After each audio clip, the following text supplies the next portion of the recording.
asalaamaaleykum wa rahmatullah asalaamaaleykum ñu ngi leen di nuyu di leen siyaar di siyaar mboolem képp koo xam yaa ngi topp sunu seen YouTube bi di 94 Walfu Sénégal seen analyse chronique yi nga xam ne leen koy defal saa su nekk ci réew mi ak bitim réew ñu ngi leen di jaajëfal ñu ngi leen di siyaar way leen di toppal 94 Walfu Sénégal voilà ñu ñëwaat rek ci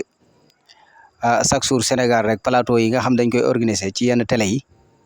wax dëgg yàlla ñuy am déception lool ci plateau yi ni muy déroulé rawatina nag plateau TFM bii voilà di jàkkaarloo bi nga xam ne wax dëgg yàlla ña fay toog voilà ku mel ni Boubacar Camara mi wax dëgg yàlla bu tàggoo woon du fa dem parce que wax dëgg fa yàlla xam-xamam ak fi mu toll ci niveau wax dëgg yàlla warul di toog ak ñee daal ñu di ko posé ay question parce que ñee question yi lay posé ak maanaam tamit wax dëgg yàlla humiliation biñ la bëgg di def vraiment wax dëgg fa yàlla neexul ba neexul waaye ku mel ne Boubacar Camara moom wax dëgg fa yàlla sunu message bii de bu ko mënee dégg foofee mu toogoon du place am jàkkaarloo moom du place am ña fa nekk wax dëgg fa yàlla amuñu niveau amuñu xam-xam wax dëgg yàlla te patriote yi xam nañ loolu voilà xam nga wax dëgg fa yàlla war ngeen a jël seen matukaay tamit yéen it parce que Boubacar Camara moom du n'importe daal voilà xam-xamam dépassé na ñee mu toogaloon daal wax dëgg yàlla voilà xam nga ay Badara Gadiaga kooku sawaay nga xam ne moo tax Boubacar Camara vraiment patriote yi seen xol dafa sedd voilà patriote yi seen xol dafa sedd parce que xam nga nit munoo darale fépp voilà yow munoo doon chroniqueur nekk ci site internet yi ba pare bëgg a doon politicien munta ne voilà moo tax Boubacar Camara loolu moo wax noonu patriote yëpp kontaan nañ ci yow bëgg maanaam yow lu ñëw rek nga bëgg cee taq lépp mel ni yow yaa xam lépp mais kan yow loo doon voilà kon yow Boubacar Camara déggal yow Badara Gadiaga loo doon voilà dafa am loo xam ne nii nañ ciy bàyyi xel bu baax a baax a baax a baax man daal wax dëgg yàlla borom xam-xam yi nga xam ne moom seen xam-xam wax dëgg yàlla màcc na jëm ci réew mi ni muy doxee voilà dama bëgg ñu xool plateau yoo xam ne wax dëgg yàlla ña fa nekk am nañ tuuti niveau xam nga ay Bouba Ndour wax dëgg yàlla plateau yi mu toog fee mu toog ne sama maga moom lii la rek waaye wax dëgg yàlla Bouba Ndour amul benn xam-xam boo xam ne ni mën na koo indi pour Sénégal wax dëgg yàlla vraiment nag wax dëgg yàlla bu fekkee dañ koo teg ci yoon rek logique lekk voilà kon moom bu demee ba bëgg nag maanaam jël Sénégal daal neex na Sénégal vraiment sama maga am lii sama maga non nga jàpp ni maanaam yow daal am nga place foofu noonu voilà heure bu la neexee ngay posé question nit bu la neexee nga voilà nga gis nit borom xam-xam boo xam ne dafay indi xam-xamam bu leer nañ nga daal di koy voilà weddi teg fi loo xam ne ni te yow da lay leen yow xaala wala kasir na xamoo ko Sénégal am maanaam daal Sénégal daal vraiment mooy dëkk boo xam ne daal voilà comme neex daal voilà nga ubbi nga teg say plateau woo say gars yoo xam ne maîtriser wuñ sax li ñuy wax voilà parce que Boubacar Camara loolu mu wax noonu Badara Gadiaga wax na dëgg Badara Gadiaga kenn xamul lan la voilà kenn xamul politicien la kenn xamul ab chroniqueur la kenn xamul ab journaliste la kenn xamul lan la daal voilà te moom lu ñëw mu tax ci rëpp nag di wax rek di dem te dara li muy wax dara la ci voilà maîtriser wul voilà kon Boubacar Camara gars yi daal dañuy wax ni plateau yi moom wax dëgg yàlla soo ko mënee moytandiku ko parce que wax dëgg fa yàlla ñee nga toogaloon yaa leen ëpp xam-xam wax dëgg fa yàlla bu ñu waxalee yàlla rek yaa leen ëpp xam-xam fuuf kan yow waroo di toog ak ñee bul la invité tee bul fa dem patriote yi nag ñoo ko wax man waxuma ko sénégalais yi nga xam dañoo bëgg seen réew bëgg borom xam-xam yi di leen indil ay xam-xam yu leer waaye da ngeen di dem foo xam ne bu leen fa posé question ci xam-xam lu jëm ci réew mi ngeen mën koo tontu ci lu jëm ci réew mi mais ñii nga xam ni voilà yaa ma gën a xam voilà loolu patriote yi ñoo ko wax voilà ñoo def constaté bi xool ko wax ko voilà kon nañu bàyyi xel loolu bu baax a baax xam ne rek voilà ni ñu organiser daal yenn plateau yi wax dëgg yàlla ak ña fa nekk di fa toog di poser question moom wax dëgg yàlla bu dee ñooñu rek wax dëgg fa yàlla vraiment parce que jàkkaarloo am na ñoo xam bañ ko gëjee seetaan kenn xamul kañ la waaye ku mel ne Boubacar Camara boo ko invité foofu noonu faaw rek gars yi dem xooli ko te wax dëgg yàlla vraiment vie boobu ñu leen di may moom wax dëgg yàlla bari nañ patriote yoo xam ne daf iñaan nañ pour jox leen ko parce que jëruñu ko daal jëruñu ko voilà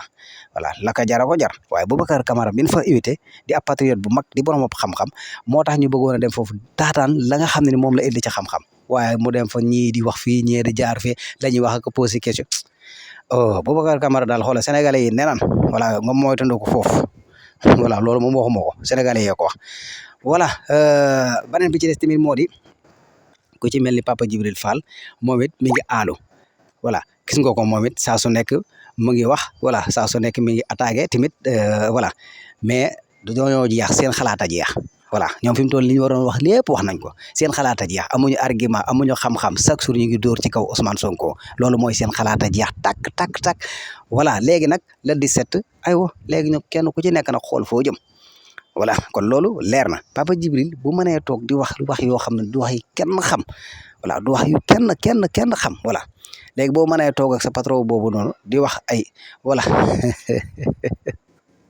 xaju balcon mooy yow yaa ngi koy xas yaa ngi dóor ci kawam di ko xasaale voilà waaye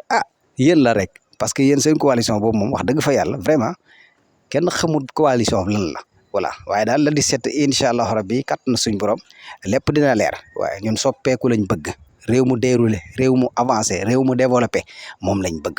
wax dëgg yàlla dafa jot sëkk mais yéen ñii wax dëgg yàlla nga xam ne kenn ku ci nekk sañ ngaa yàbbi wala san ngaa wàcc lekkaat ko dëgg fa yàlla loolu lañ gis ci yéen preuve yooyu dong lañ gis ci yéen voilà nekkul loo xam dañ leen koo sosal voilà li ngeen doon wax démb ak li ngeen wax tey ça fait deux buñ ko tegee amul benn voilà wuute voilà kon gëmu leen dara ci li ngeen di wax loolu nag sénégalais yi xam nañ ko dofunu ndax wax dëgg yàlla liñ naan buñ la vacciné wax dëgg yàlla ñun dañoo vacciné voilà moo tax doxatuñ ci ak réer xam ay mag yi jëmm lañ xam nañ bu baax a baax ba ay xel lañ yor voilà ay nit ñoo xam ne wax dëgg yàlla ñoom jàpp na ne ñoo ëpp xam-xam ci àdduna bi ñoo ëpp xam-xam ci Sénégal ñoo gën a muus ci Sénégal ñoo gën a tekki Sénégal ba tax na ñoom luñ ñu wax rek ñu gëm ko duñ ko càmbar duñ ko xool duñ ko seet ma ne ñoo leen ëpp xam-xam fuuf voilà lépp lu ngeen mën a doxal rek mën nañ ko doxal te yéen daanaka mën naa ni koo ci wéetaloon ci yéen ñii ne ko lan mooy sa métier professionnalisme du la ko wax loolu rek voilà candidat la voilà da ngeen maa war a fal aywa ci lan dem fële na ci assemblée nationale lu fi gouvernement bi teg ngeen dindi ko loolu duñ ko def gars yi dafa nu de loolu nag sénégalais yi ñoo koy wax boo duggee ci biir marché yi loolu la ñuy wax voilà yéen lañ ci gën a ràññee moom voilà xam naa ne moom benn député bu ngeen ko amee dina bett sénégalais yu bare dana bett sénégalais yi de billahi wallahi voilà parce que seen doxalin kenn ku ci nekk sa image kenn ku nekk fi nga jaar kenn ku nekk la nga doon wax démb ak tey voilà léegi loolu ngeen ne da ngeen am ay sénégalais yoo xam ne ni Sénégal 1960 la sénégalais yoo xam ne ni Sénégalu 80 la non jóge nañ foofu yàgg na voilà jóge nañ foofu bu yàgg kan nañ ci bàyyi xel bu baax a baax xam ne adduna bi dafa nekk loo xam ne ni muy déroulé kenn ku ci nekk war na koy càmbar bu baax a baax sa bopp kenn ku nekk war na xam ni lépp lu muy wax rek bu doon metti chaque jour saa su nekk na metti rek waaye na def loolu mu wax waaye bu tayee mu wax lii bu subaa mu wax lee bu tayee mu wax lii bu subaa mu wax lee yéen ñii ñëpp da ngeen koy def voilà kenn ku ci nekk wax nga lii bu ëllëgee nga def la leen voilà te ñun ñooñu soxlawul dañoo bëgg ak dëgg voilà bëgg ay njiit yu wér te leer tey dëggal voilà ay njiit yoo xam ne vraiment lépp lu ñu wax rek danañ def seen kéemtalaay kattan ba def ko voilà wax def ko sax yàllaa ko man waaye da nga def sa kéemtalaay kattan ba voilà daanaka mën naa ne voilà kenn du la fi waar kenn du la fi def dara voilà.